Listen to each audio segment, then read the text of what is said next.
So we're standing in front of the Candler Library, which was added after the university was about 10 years old. Ground was broken in 1925, and there was a big celebration at commencement and alumni weekend, homecoming weekend, in June of 1925. They laid a cornerstone for the building. Warren Candler, who was the chancellor of the university, gave a big speech that was billed as $1 million speech for a $500,000 building. And it began to close in this end of the quadrangle.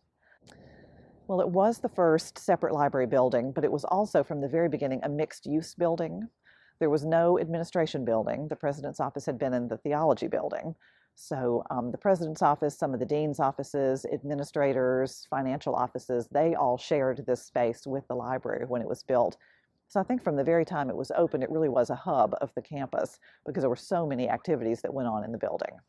I think in many ways, Candler Library was designed to look like the kind of university Emory wanted to be.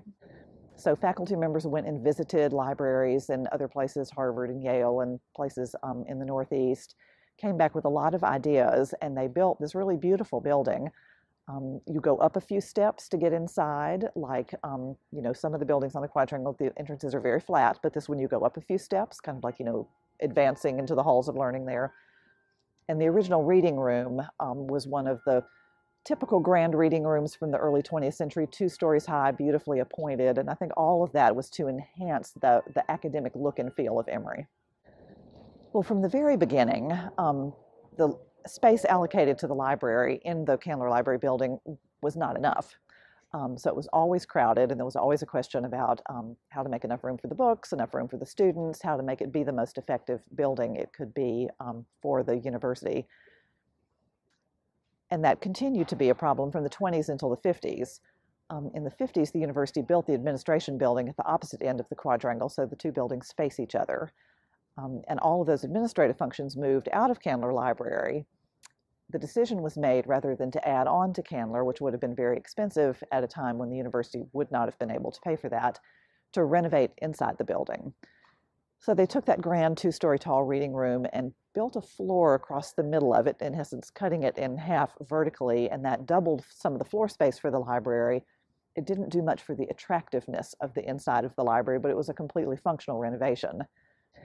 And it stayed that way until the late 90s and early 2000s, when the building was gutted to be renovated. I attended Emory's library school program, and it was housed on the 4th floor of the Candler Library building. It was founded in 1905 and affiliated with Emory in 1925, and moved to the campus in the 1930s and was on the 4th floor of the Candler Library. So when that 4th floor addition was made in the 50s, the library school occupied that space as well. So there are librarians everywhere under the sun that have that same memory of being on the 4th floor of the Candler Library building.